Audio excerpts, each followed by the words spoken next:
નમસ્કાર મિત્રો, રાહુલ બ્રધર્સની ચર્ચા સભામાં ફરી એકવાર સૌનું સ્વાગત છે.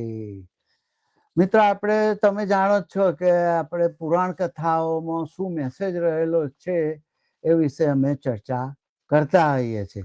તો આજે અમે સમુદ્ર મંથન, અમૃત મંથન, ક્ષીરસાગર મંથન એવી એક જે કથા છે, પુરાણ કથા, મિથ, એના વિશે આપણે ચર્ચા કરીશું.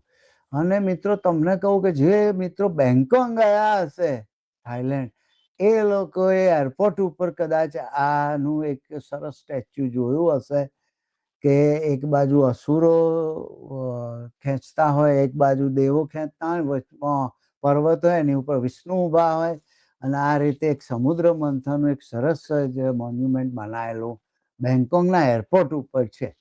એટલે આ કથા એકલી ભારતના પુરાણોમાં ચાલે છે એવું નથી. ઇન્ડોનેશિયા, બેંકોક, મલાયા, એ બધું બધા પુરાણોમાં આ કથા ચાલતી હોય છે. તો એ કથા વિશે થોડું તમને કહી દઉં કે મારા જોડે ભાગવત પડ્યું છે. એ ભાગવતના આદિ પર્વ, જે પહેલું જ પર્વ છે, આદિ પર્વનું પાછું એક બીજું પેટા પર્વ છે, આસ્તિક પર્વ. એમાં આ કથા શોર્ટમાં છે, પરંતુ વિષ્ણુ પુરાણ, ભાગવત પુરાણ આ બધામાં બહુ વિસ્તારથી છે. એમાં અસુરો ને દેવતાઓને અમરત્વ આપનાર અમૃત મેળવવા માટે એ લોકો ક્ષીરસાગર એટલે દૂધના સમુદ્રનું મંથન કરે છે. કથાની વાર્તા એ રીતની છે કે દુર્વાસા ઋષિ એકવાર પારિજાતકની માળા લઈને ઇન્દ્ર જોડે આવ્યા, અને ઇન્દ્રએ માળાનું અપમાન કર્યું, અથવા તો ઇન્દ્રએ હાથીને ઐરાવત હાથીને પહેરાવીને હાથીને મધમાખીઓ, એ માળાના લીધે, પુષ્પોના લીધે મધમાખીઓ આવી, અને મધમાખીઓના લીધે હાથી કંટાળ્યો એટલે એને ફેંકી દીધી.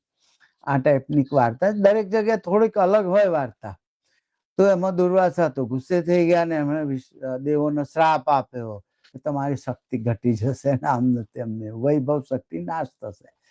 એટલે દેવતાઓ પાછા ગભરાયા, એટલે વિષ્ણુ જોડે ગયા. વિષ્ણુએ કીધું કે ક્ષીરસાગરમાં અમૃત છે, અને એ મેળવવા અસુરો સાથે સંધિ કરો, અને સાથે મળીને સમુદ્ર મંથન કરો, અને અમૃત મળે, અને પછી જે પીવે એ પછી અમર થઈ જાય, એટલે શક્તિ બધી આવી જાય પાછી. હવે સમુદ્રનું મંથન કરવું એટલે બહુ મોટો રવૈયો જોઈએ. આપણે ગોળીમાં તો નાનો લાકડાનો ચાલી જાય, એટલે પછી આ લોકો રવૈયો બનાવવા માટે મંદરાચલ પર્વતને લઈ આવ્યા, અને રસ્સી બનાવી. વાસુકી નાગની, શેષનાગના ભાઈ હતા, અને પાછું પર્વત તો સમુદ્રમાં ડૂબી જાય, એટલે પાછા વિષ્ણુ ભગવાને કૂર્મ અવતાર એટલે કાચબાનું રૂપ લઈને એની ઉપર ધારણ કરી લીધો પર્વતને. અને પછી દેવતાઓએ વાસુકીના માથાની બાજુ પકડ્યું, અને અસુરોએ પૂંછડાની બાજુ પકડીને વલોવાનું ચાલુ કર્યું. પાછું હજારો વર્ષ મંથન કર્યું, ઓછા નહીં, ઓછી વાત ના હોય. અને એમાંથી 14 રત્નો નીકળી, પ્રમુખ વસ્તુ. આમ તો બધી બહુ નીકળી હશે, પણ 14 રત્નો નીકળ્યા એવી વાર્તા છે. એમાં પહેલું હળાહળ વિષ છે. એ વિષ તો પછી બહુ એ કરવા માંડ્યું, એટલે શંકર પી લીધું. પાર્વતી એમને ગળામાં અટકાવી દીધું, એટલે નીલકંઠ કહેવાયા. એનો પણ એક બહુ સારો મેસેજ છે. પછી કામધેનુ ગાય નીકળી. કામધેનુ ગાયને સુરભી ગાય કહેવામાં આવે છે. ઈચ્છા પૂર્ણ કરનારી દિવ્ય ગાય, દૂધ, દહીં વગેરે આપે. પછી ઉચ્ચૈ શ્રવા નામનો ઘોડો નીકળ્યો, 7 માથા વાળો, સુંદર સફેદ ઘોડો. એ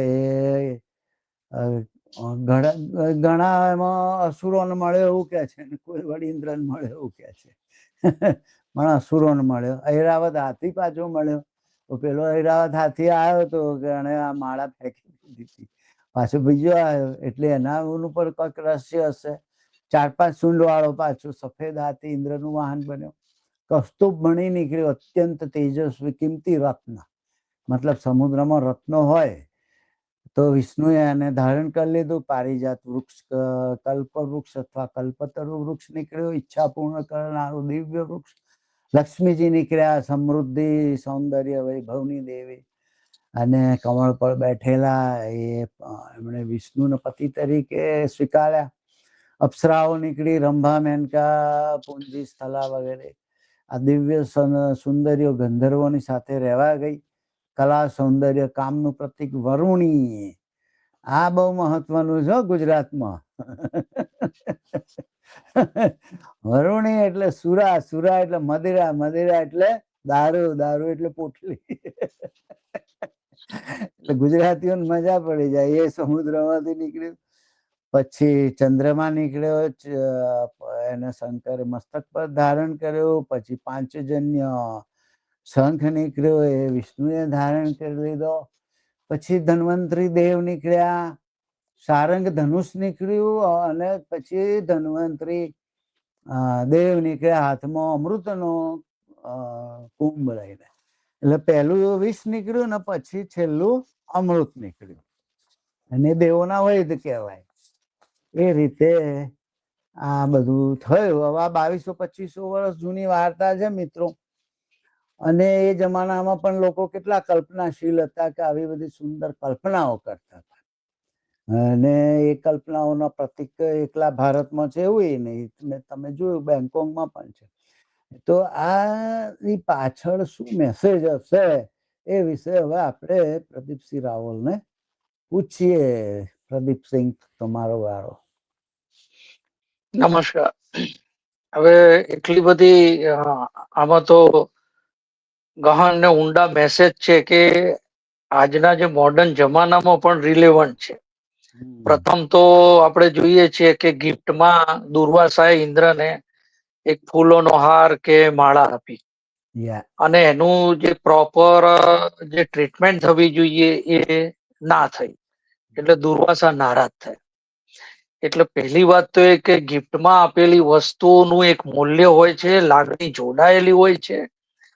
કોઈએ ગિફ્ટમાં વસ્તુ આપી હોય તો એ સાચવીને રાખવી જોઈએ, નહીં તો એ સગા સંબંધી મિત્ર નારાજ થાય. કારણ કે ગિફ્ટ એ એક મોનેટરી વસ્તુ નથી કે ભાઈ 500 રૂપિયાની ઘડિયાળ આપી કે 1 લાખની ઘડિયાળ આપી. એની સાથે લાગણી જોડાય.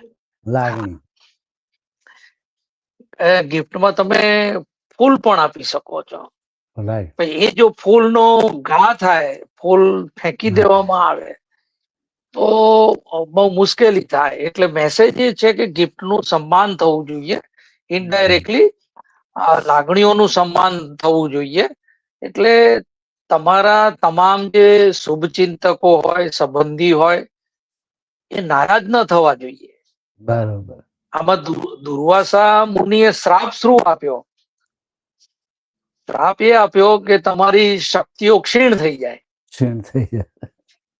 હા, એટલે જો તમારા શુભચિંતકો, તમને ગિફ્ટ આપનારા કોણ હોય, શુભચિંતક હોય, એ નારાજ થાય તો એમનો સપોર્ટ જતો રહે, તો તમારી એ શક્તિ સમાજમાં ક્ષીણ થઈ જાય. ક્ષીણ થઈ જાય. તમે એમનો સાથ સહકાર ન મેળવો, એ એક આ મેસેજ છે. અને શક્તિઓ ક્ષીણ થઈ ગઈ એટલે પછી દાનવો સામે દેવો હારવા માંડ્યા. એટલે આમાં એ છે, તમારી શક્તિઓ ક્ષીણ થાય, સપોર્ટ જતો રહે તો તમે હારશો જિંદગીમાં.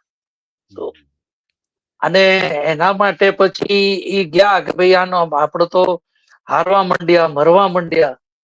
કારણ કે તો પછી બ્રહ્માજીએ જે 3 મહાન મહાદેવો પૈકીના એક, એમણે સુઝાવ આપ્યો કે તમે સમુદ્ર મંથન કરો, એમાંથી અમૃત નીકળશે, એ અમૃતનું પાન કરશો એટલે તમે શક્તિશાળી બનશો.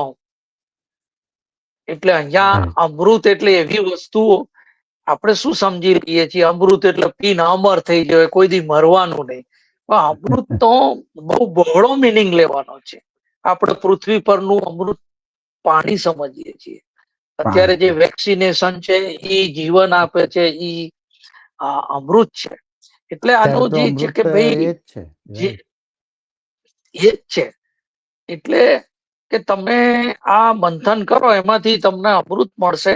તમારી પાસે એવી ટેલેન્ટ આવશે, શક્તિ આવશે, તો એનાથી તમે પૃથ્વી ઉપર રાજ કરશો.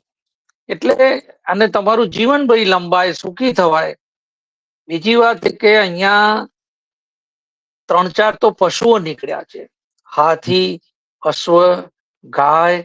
ગાય. તો એ કે એ વખતના જીવનમાં અને આજે પણ વિવિધ કક્ષાએ પશુઓનું આપણા જીવનમાં ખૂબ મહત્વ છે. અને આપણા જે પૂર્વજો હતા એ ગાય અને પશુપાલન ઉપર ખૂબ નિર્ભર કરતા હતા. Yeah. આજે અમુક દેશોની ઇકોનોમી પશુપાલન ઉપર આધારિત છે. શરૂઆત આજે પણ આપણે દૂધ, માનવ જીવનની શરૂઆતમાં તો પશુઓથી જ થતું હતું ને બધા, અને પછી ઘોડા ઉપર બેઠા માલવાહક એટલે આખી તરીકે દુનિયામાં ફરતા થઈ ગયા. ઘોડાઓ ન હોત, હાથી ન હોત તો મોટા મોટા સામ્રાજ્યો ન રચાયા હોત, યુદ્ધો ન લડી શક્યા હોત. 100%. એટલે પશુપાલનનું એટલે એ એક જે કામધેનુ જે નીકળી કે બધું ઈચ્છિત ફળ આપે. તો હવે જીવનલક્ષી આપણને જે ઈચ્છિત વસ્તુઓ મળે એ ગાય કામધેનુ જેવી જ ગણી શકાય ને. Yeah. પછી જે પહાડી પ્રદેશમાં જે યાગ છે એ એની કામધેનુ ગણવામાં આવે છે. એવી રીતે આપણે બોલીએ છીએ Right. કે Yeah. પહાડી પ્રદેશમાં કામધેનુ યાગ, કારણ કે એના સિવાય એનું ચામડું, એનું દૂધ, એનું આખી જે એમાંથી જે વસ્ત્રો બને, એ આખું એમનો રોજી રોટી રોજગાર ચાલે છે. જીવન આપે Right. અમૃત, ઈચ્છિત ફળ આપે કામધેનુ. કામધેનુ. Yeah. એવી રીતે એક કલ્પ વૃક્ષ નીકળ્યું, તો વૃક્ષોનું પણ સ્થાન એટલું છે. આજે જે વર્ષાવનો છે એનાથી જ આટલો બધો વરસાદ પડે છે. પૃથ્વીની આખી જે સાયકલ છે એ રચાય છે. ઓક્સિજનનું જે લેવલ છે, વાતાવરણ બને છે. અને એના જે લાકડાઓથી આપણે આજે પણ ફર્નિચર બનાવીએ છીએ, બળતણમાં વાપરીએ છીએ. એટલે મકાનો પણ એનાથી આપણે બનાવતા. શરૂઆતના જીવનમાં નિયન્ડરથલ હોય, હોમોસેપિયન્સ હોય, એ સમયે આપણે લાકડાઓથી ઝૂંપડા બનાવી અને અગ્નિની શોધ કરી, એના બળતણથી આપણે જીવી શક્યા. એટલે આ બધી બહુ વરસાદ આવે તો ખેતી થાય, આપણું જીવન ટકે, એ એક મહત્વ છે. અમેરિકામાં હજુ લાકડાના જ ઘર છે, બધા લાકડાના જ છે. ત્યાં અતિશય ઠંડી પડે. હા, લાકડાના. પછી આપણે જે લક્ષ્મીજી એક રત્ન તરીકે નીકળ્યા. લક્ષ્મી એટલે બે રીતે જોવાનું. જેન્ડર કે ભાઈ એક સ્ત્રી, તો આપણે ત્યાં કન્યા રત્ન જન્મે તો રત્ન કહીએ છીએ, કન્યા રત્ન. તો આ એમની ઉત્પત્તિ એક રત્ન. હા, લક્ષ્મીજી પધારે, રત્ન તરીકે એની ગણના થાય છે. અને લક્ષ્મી એટલે ખાલી આર્થિક સંપત્તિ નહીં, પણ એની સાથે સુખ, સમૃદ્ધિ, વૈભવ એ જોડવામાં આવ્યું છે. બધું આવે, બધું જ. એટલે આખી જે તમે જુઓ તો જાપાન, અમેરિકા, આજે એ બધા દેશોએ લક્ષ્મી એની ખરેખર એની મહત્વ આપ્યું. આપણે મહત્વ આપ્યું નહીં, એટલે દુનિયાભરના દેશો આપણને દબડાવી જાય છે. આપણે ક્યાં અટકી ગયા? લક્ષ્મીજીનો જે સંદેશ છે કે money is power for everything, એ ભૂલી ગયા. લક્ષ્મીજીનો એક ફોટો બનાવી અને પ્રાર્થના કરવા લાગ્યા કે અમને ફળ જો. એમ થોડી મહેનત વગર થોડી પૈસા કે સમૃદ્ધિ આવવાની છે. મંથન કર્યા વગર લક્ષ્મીજી થોડી બહાર આવે. એટલે એક હા, એટલે અથર્વવેદમાં એનો અર્થ આપ્યો છે. લક્ષ્મી એટલે સ્થૂળ સંપત્તિ નહીં, સમૃદ્ધિ, સફળતા અને શુભની સિમ્બોલ છે. આ સિમ્બોલ છે. રાઈટ. અને એ તમે જોજો, એક ઈશારો કેવો છે. એ કોના પત્ની બન્યા? વિષ્ણુના. વિષ્ણુ 3 દેવો પૈકીના એક દેવ છે. અને એમનું જોબ શું છે? પાલનહારનું. પાલનહાર એટલે પિતા. જો કોઈ પણ કુટુંબમાં પિતા નાણા વગરનો હોય તો શું પાલન કરવાનું? કંકોડા પાલન. શું જમાડશે? બૈરા છોકરાઓનું શું પાલન કરશે? એટલે પાલનહાર પાસે લક્ષ્મી હોવી જરૂરી છે. જરૂરી છે, 100%. The head of the house must have money. એની પાસે Yeah. સમૃદ્ધિ હોવી જરૂરી છે. બીજો એક આડકતરો આમો છે કે ત્રણ મહાશક્તિ વિષ્ણુજીને વર્યા એમના પત્ની સ્વીકાર્યા. તો સમાજની અંદર જે સ્ત્રી તત્વ છે હંમેશા સમૃદ્ધિ વૈભવ તરફ ખેંચાય એવા જ પુરુષને પસંદ કરશે Right. કે જે પાવરફુલ હોય, જે હમ. આલ્ફા હોય, પાવરફુલ હોય. અને આજે જોજો તમે કે સ્ત્રીઓ પહેલા આ જોશે, ગાડી છે, બંગલો છે, વૈભવ છે, તો મુહૂર્તિયો પાસ, નહીં તો.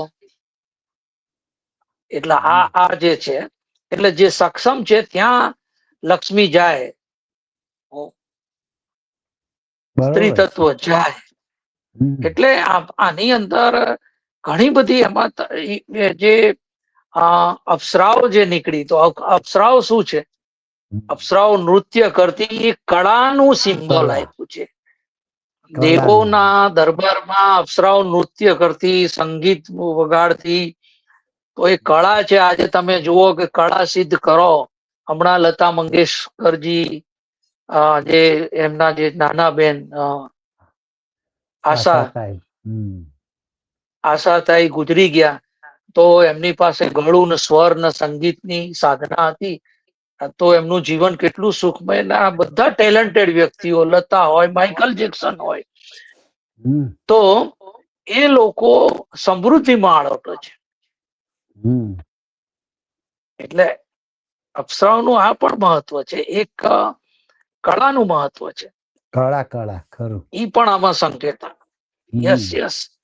એટલે એમણે જે જાપાન, અમેરિકા, યુએસએ, આ બધા જે છે એમને હવે લક્ષ્મી પ્રાપ્ત કરવાના યોગ્ય રસ્તા શોધ્યા, મહેનત કરી, અને આપણે એનો અલગ રીતે ટ્રીટમેન્ટ કરી. ખ્યાલ આવ્યો? આપણે શું છે કે એક તો એ છે કે આટલું બધું એક રત્ન તરીકે પુરાણોમાં પ્રસ્થાપિત થયું છે. આજે આપણે આજના જમાનામાં અને હજારો વર્ષથી સ્ત્રીને એક સેકન્ડરી સિટીઝન બનાવી દીધી. રાઈટ? એનું કોઈ એવું એના ઉપર અત્યાચાર, અને એક શ્લોક પણ છે કે સ્ત્રીઓનું જ્યાં સન્માન હોય ત્યાં દેવોનો વાસ છે. આવો સંસ્કૃતમાં શ્લોક છે. યત્ર નાર્યસ્તુ પૂજ્યન્તે. હવે રાઈટ, ડેફિનેટલી. હવે આવી બધું જે જ્ઞાન તમારે ગોળીને પી જવું છે, અને પછી દેશ પછાત રહી જાય તો એમાં કોનો દોષ?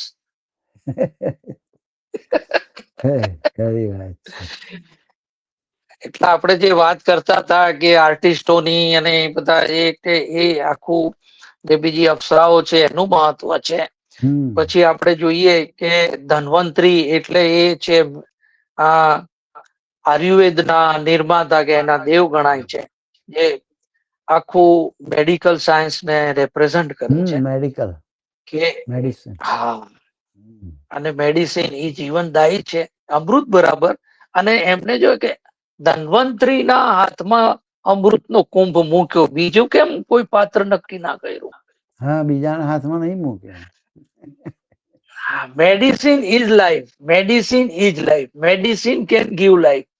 હા, એ મહત્વ છે.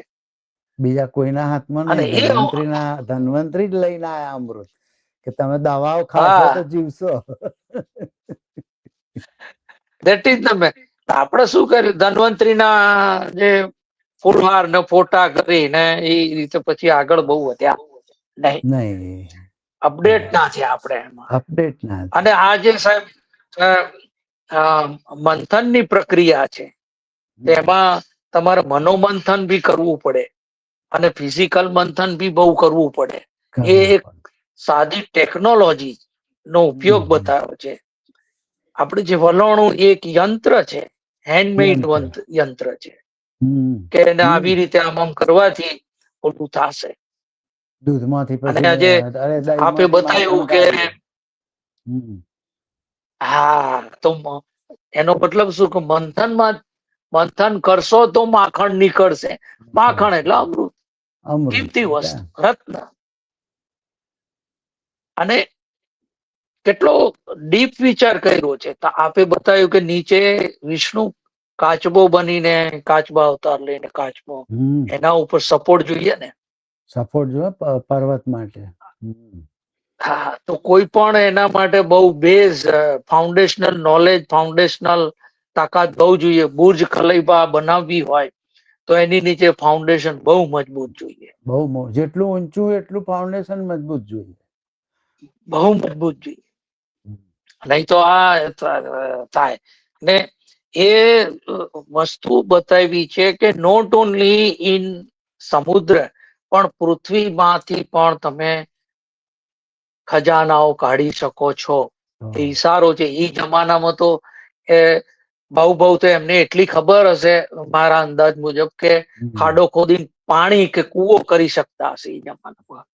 કે બસ નદી કિનારે રહેતા હોય ઈ, અથવા તો ખાડો કરી અને થોડું વેલ ને એવું ડેવલપ કરી અને એથી એમને કઈ બહુ ઓલું નહીં હોય એમ.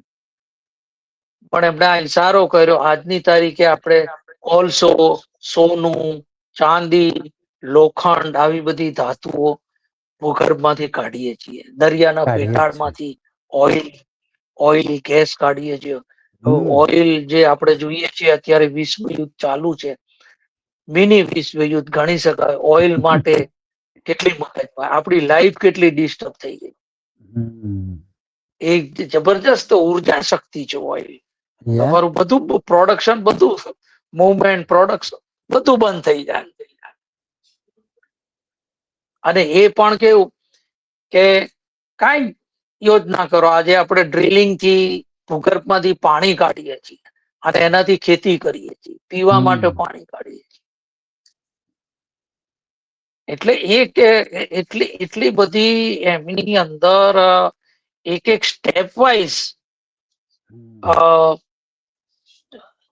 ઈશારા કરેલા છે, મેસેજ આપેલા છે. મેસેજ આપે. હવે કોઈ પણ કાર્ય હોય, મુશ્કેલી આવે તો ઝેર નીકળ્યું. હવે સૌથી પહેલું ઝેર નીકળ્યું. એટલે તમે કશું પણ કાર્ય કરો તો સૌથી પહેલી અસફળતા મળે, પણ એનાથી આગળ ચાલુ રાખો તો છેલ્લે અમૃત મળે, સફળતા મળે, એવો પણ મેસેજ કરી શકાય. એવો જબરજસ્ત મેસેજ છે. અને ઈ પાછું ઝેર, હવે સમજો ઝેર ના માટે કોની પાસે ગયા? એ પાછા one of the three main god, Shakti, Shankar પાસે ગયા.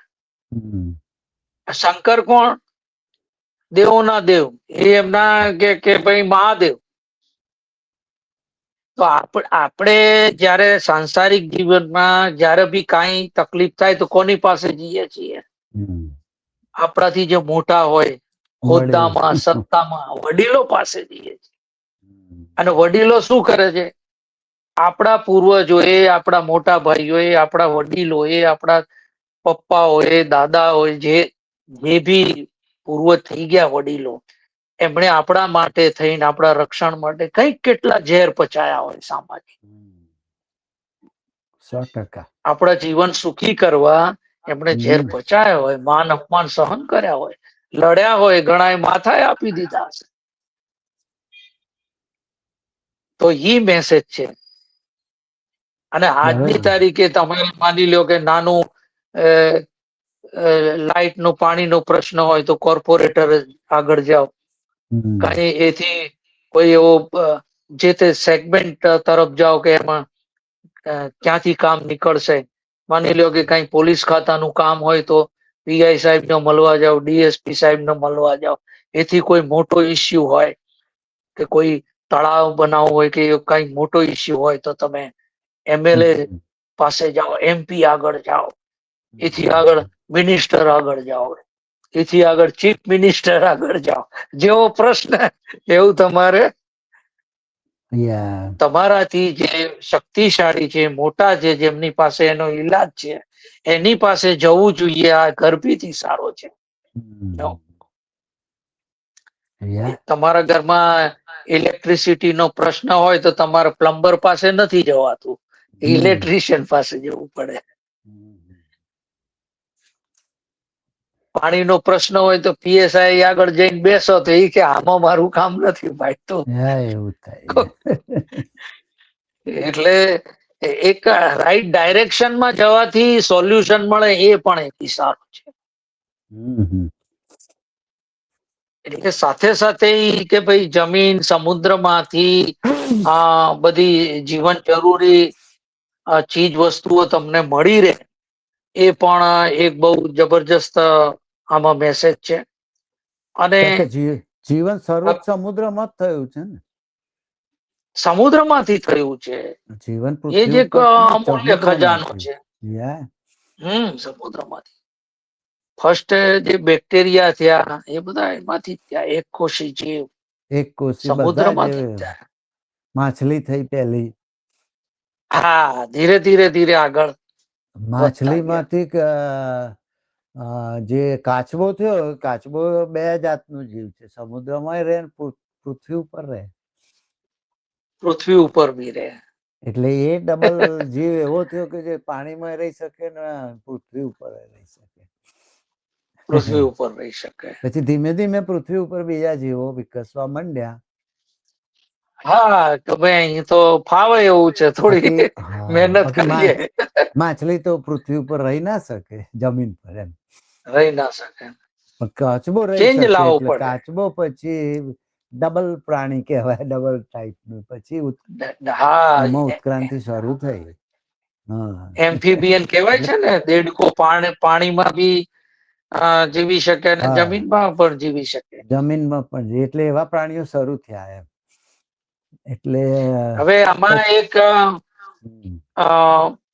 દેવો અને દાનવો બે ટાઈપના પાત્રો લીધા છે. દેવો, દાનવો બંને ઓપોઝિટ વર્તન, બિહેવિયર અને ઓપોઝિટ ગુણો, વિરુદ્ધ.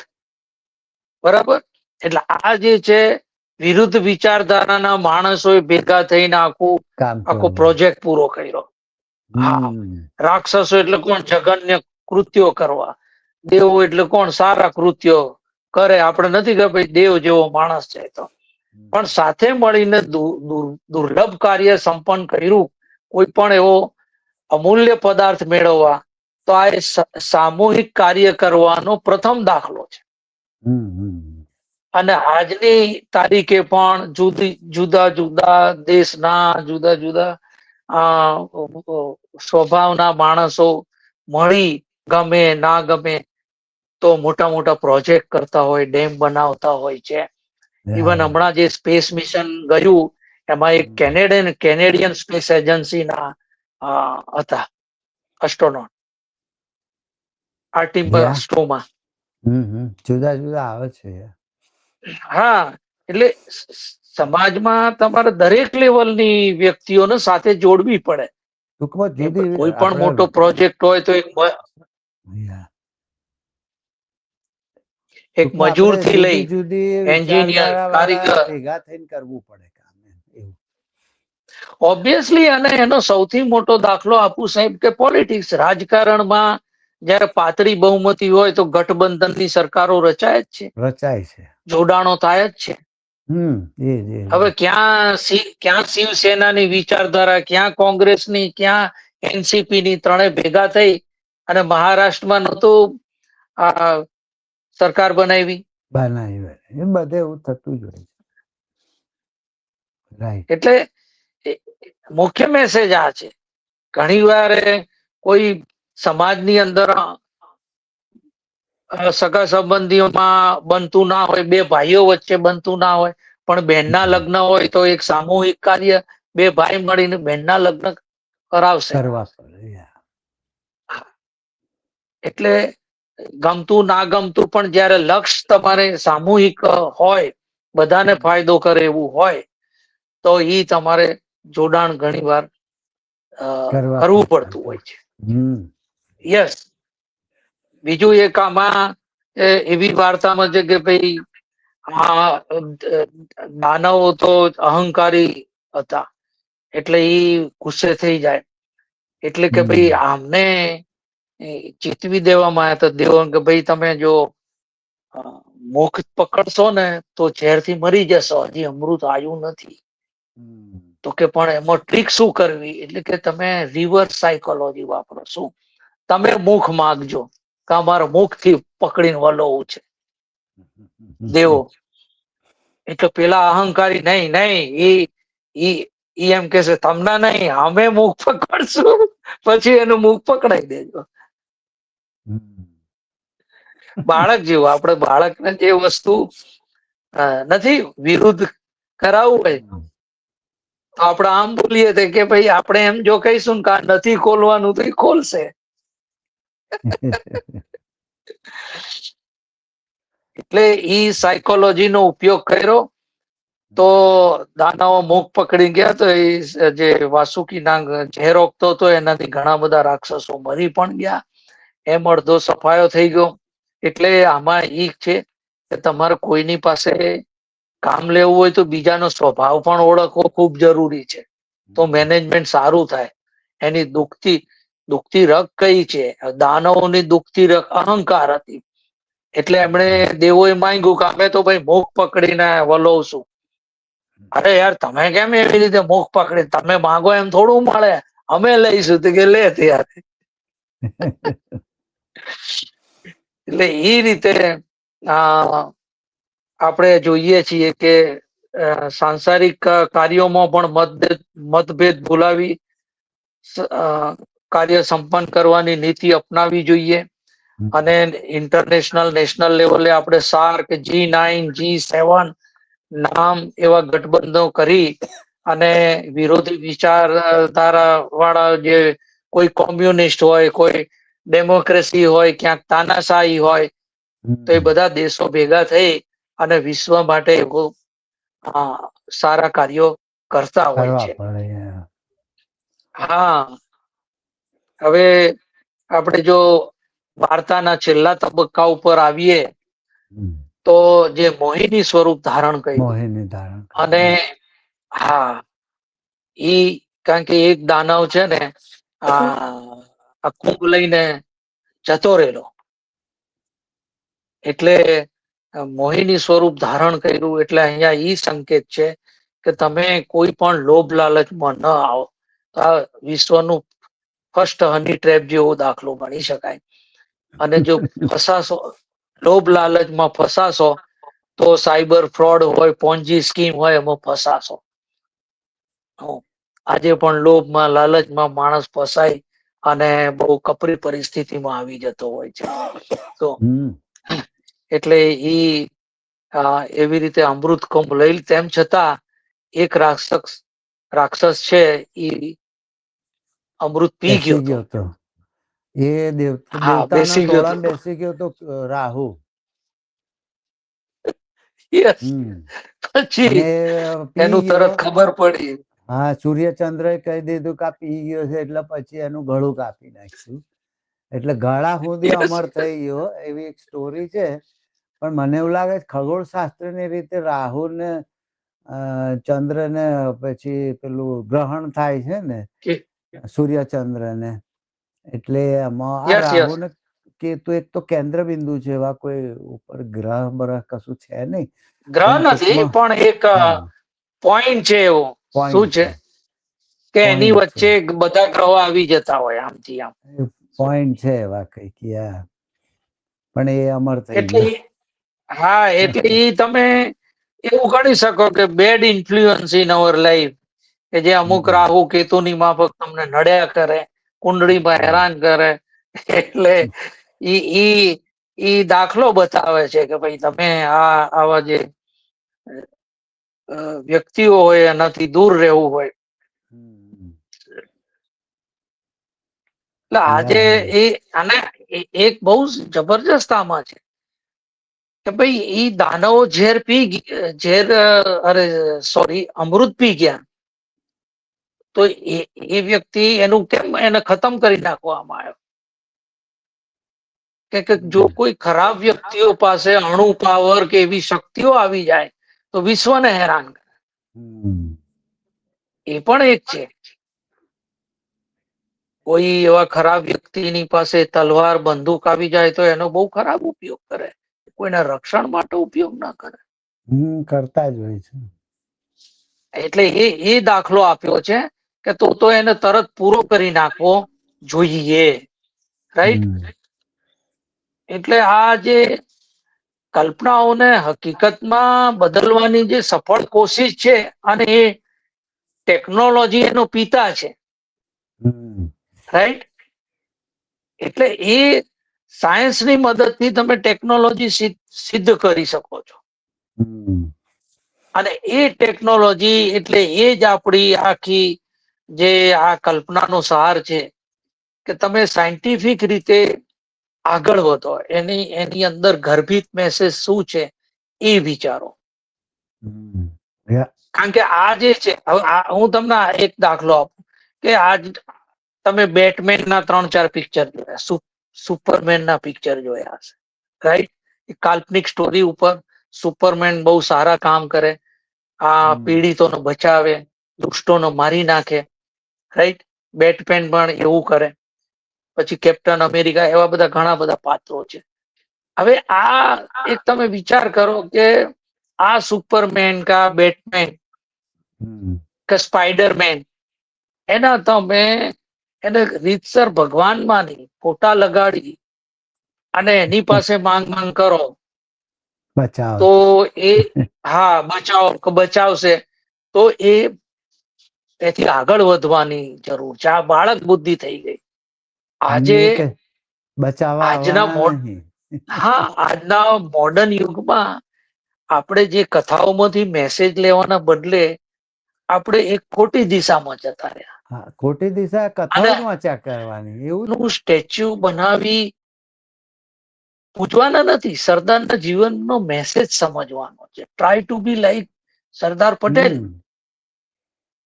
Try to be like Gandhiji. God બનાવી દેશો તો પતી ગયું તમારું હા કામ. મેં ત્યાંથી એમાં તમારું મગજ બંધ થઈ જાય, આગળની દિશા પૂરી. પૂરી થઈ જાય. મેં કાલે જ એક વિડીયો બનાવીને મૂક્યો કે તમારે એનો મેસેજ, માનો કે બાબા સાહેબ આંબેડકરના પુતળાઓ ઉપર દૂધ રેડવાનું ને એવું બધું ચાલુ કર્યું. મેં કીધું આ તો તમે એમને ભગવાન ચોક્કસ, બનાવીને તમારે હવે એમની વિચારધારા અનુસરવી નહીં, એવું થયું. આ તો તમે ડેફિનેટલી તમારે, ત્યાંથી છે ને દિમાગને તાળા લાગી જાય, પતી ગયું. હા, બાબા સાહેબે કેટલા કપરા સંજોગોમાં ભણ્યા હતા, એ તમારે ભણવું નહીં.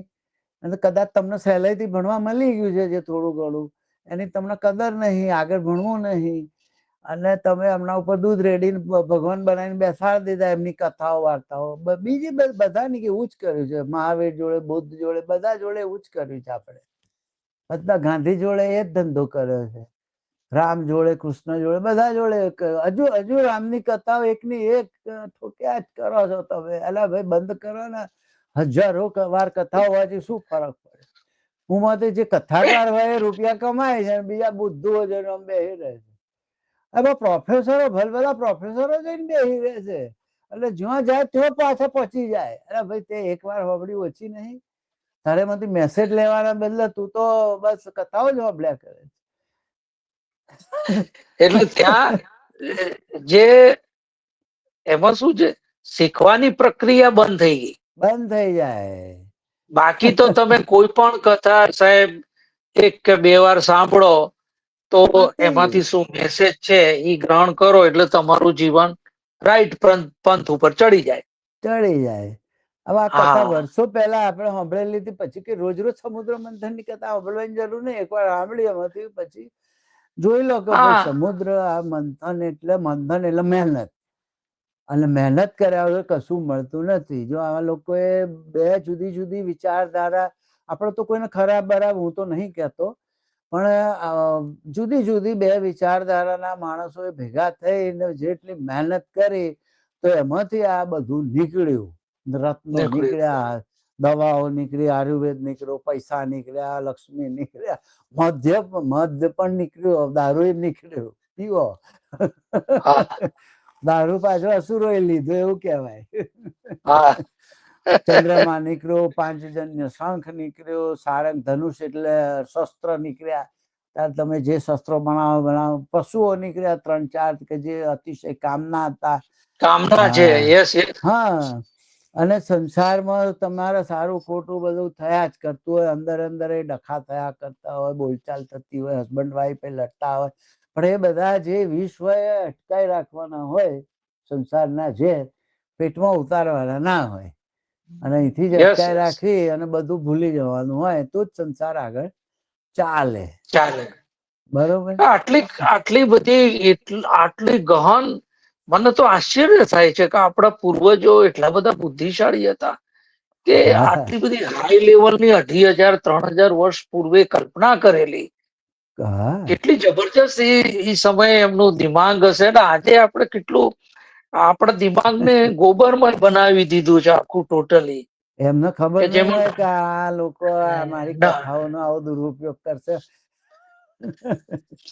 તમામ પુરાણ કથાઓમાંથી મેસેજ જ લેવાના છે. 3 દેવતાઓ મૂક્યા એ બી મેસેજ જ હતો, પણ 3 શક્તિ આપણા આગલા પુતળા બનાવીને મૂકી દીધો અને પૂજા જ કરો. એ આપણે આગલા એપિસોડમાં વર્ણન કરેલું ને કે એનું ઉદ્ભવ કઈ રીતે છે. હા, 3 શક્તિ છે. આગળ વધવાના બદલે તે અટકી જાય છે, જે કથાને હકીકત માનીને તે અટકી જતા હોય છે આ લોકો. ડેફિનેટલી.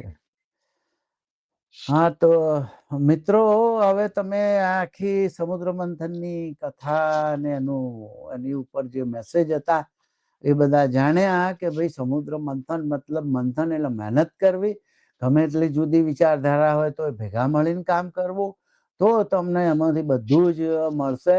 પેલું વિષ મળશે તો એ વિષને પાછું પી જવું પડે પેટમાં ઉતાર્યા વગર, અને પછી છેલ્લે તમને સફળતા મળશે અને એને તમે અમૃત કહી શકો.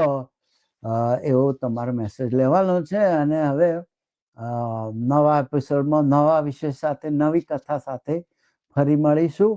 આવજો. Bye bye.